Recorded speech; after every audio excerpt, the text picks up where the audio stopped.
అబ్బా ఏమి పెర్ఫార్మెన్స్ గురు రామ్ చరణ్ది. చిరంజీవి గారికి ఒక మాట చెప్దాం అనుకున్నా, అన్నయ్య ఎక్కడికో వెళ్ళిపోయాడు అన్నయ్య, తట్టుకోలేమన్నయ్య మేము. హలో గైస్, మరి చూసుకుంటే ఒక గుడ్ న్యూస్ అనే చెప్పాలి. శనివారం బుకింగ్స్ ఏవైతే జరిగినాయో మనకి జూన్ 13వ తేదీ ఫెంటాస్టిక్గా జరిగాయి గైస్. అంటే వాళ్ళు చాలా మంది తెస్తారు, డబ్బుల కోసం తెస్తారు, పేర్ల కోసం తెస్తారు. అంటే నేను ఎక్స్పెక్ట్ చేయలేదు. చిరంజీవి గారికి ఎన్ని సంవత్సరాలు ఎన్ని సినిమాలు చేస్తే ఆ పేరు వచ్చిందో కానీ, అంటే ఒక ఎక్స్పెక్టేషన్ ఏంటంటే నాకు, సో ఇట్లాగా వీకెండ్ కదా ఎక్కడో ఒకలా కొంచెం ఫిల్ అవుతాయేమో అనేది నా ఎక్స్పెక్టేషన్. కానీ చాలా దగ్గరలో ఏంటంటే హౌస్ఫుల్స్ కూడా పడ్డాయి అనమాట.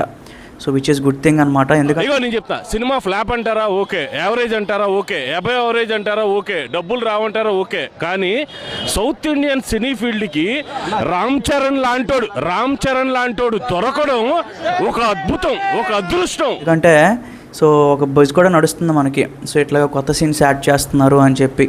సో ఇంకా యాడ్ చేయకుండానే ఏ లెవెల్ ఆఫ్ మనకి బుకింగ్స్ పడుతున్నాయి అంటే రేపు పొద్దున్న యాడ్ చేస్తే ఇంకా పెరిగే అవకాశం ఉంది. సో వీళ్ళ ప్లాన్ అంతా నాకు అర్థమైంది గైస్. ఈ సెకండ్ వీక్ ఏదైతే ఉందో ఇది ఒక రిస్కీ వీక్ అనమాట. దీన్ని ఎలాగైనా వదిలేస్తున్నారు. తర్వాత థర్డ్ వీక్ కోసం చాలా వరకు కంటెంట్ ఏదో దాస్తున్నారు. థర్డ్ వీక్లో మనకి రిలీజ్ చేస్తారు. సో కొన్ని ఇంపార్టెంట్ సీన్స్ అనమాట, అవన్నీ కూడా రిలీజ్ చేసి మళ్ళీ ఆడియన్స్ని థియేటర్కి వచ్చేలాగా చేస్తారు అనేది ఒక ఒపీనియన్ అనమాట. సో శనివారం కూడా చూసుకుంటే మేము ఇక్కడ పెడుతున్నాం చూడండి, ఫెంటాస్టిక్. అంటే ఇక్కడ ఇంకొక విషయం కూడా గైస్, ఇప్పుడు ఏదైతే ఈ లాంగ్ రన్ అనేది చాలా సినిమాలకు ఒక డ్రీమ్ అనమాట. కొన్నిసార్లు జస్ట్ ఒక 2-3 రోజులు బాగా ఆడేసి పడిపోద్ది. ఓజీ బెస్ట్ ఎగ్జాంపుల్ మీకు చెప్తా. లాంగ్ రన్లో ఫెయిల్ అయిన ఒక సినిమా అది. అంటే వచ్చిన హైప్కి వచ్చిన మార్కెట్కి మ్యాచ్ అవ్వలేకపోయింది.